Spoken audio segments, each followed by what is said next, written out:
Nettoyage et désinfection des lignes de pipette. L'eau utilisée pour les poussins doit être propre, libre de pathogènes.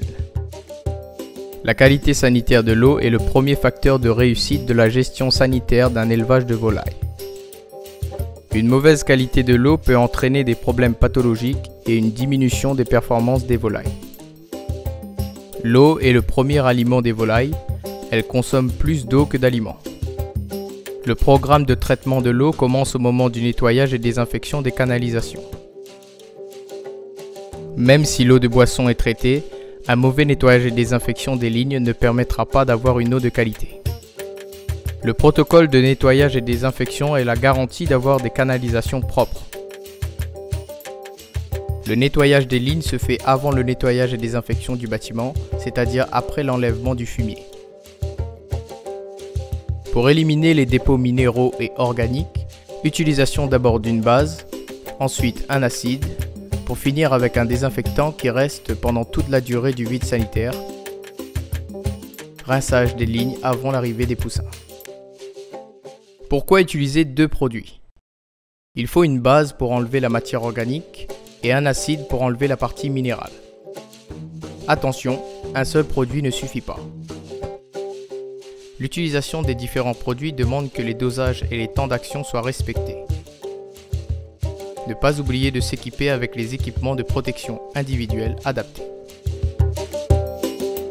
Le protocole de nettoyage et de désinfection en 7 points. Nous allons utiliser 3 produits, une base forte, un acide fort et un produit de désinfection, un désinfectant. Donc là, nous allons commencer par la base forte. C'est un produit alcalin, donc avec un pH fort, basique, assez puissant pour pouvoir enlever les dépôts organiques. Dépôts organiques, c'est-à-dire le biofilm qui se trouve à l'intérieur de la tuyauterie de la ligne de pipette. Le biofilm, c'est une substance un peu collante, un peu transparente que va sécréter les bactéries, justement pour se protéger.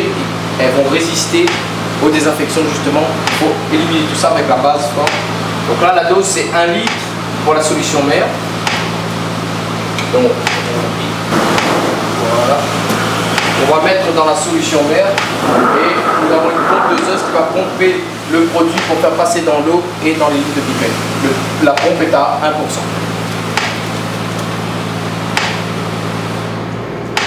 Ensuite, on va passer au deuxième produit qui est l'acide fort.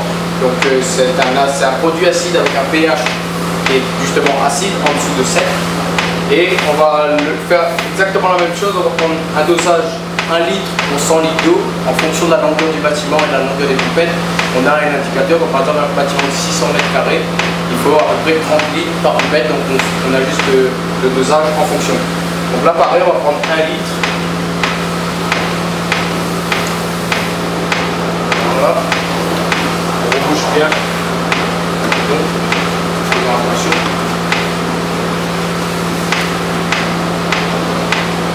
La solution et on le verse dans la solution mère. Donc la pompe est toujours à 1 poisson.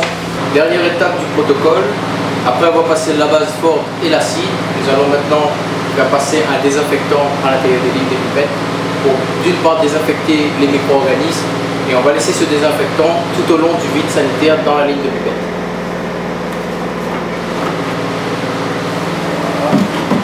On le met dans la solution mère.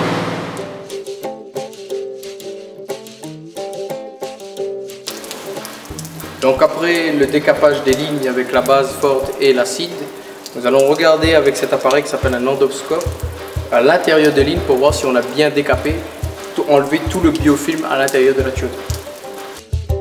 Avant la mise en place, vidange et rinçage des lignes de pipette. Ne pas oublier de nettoyer et désinfecter le bac. Pour vérifier que le nettoyage et la désinfection a été efficace, il peut être fait une analyse de l'eau de boisson en bout de ligne à l'arrivée des poussins.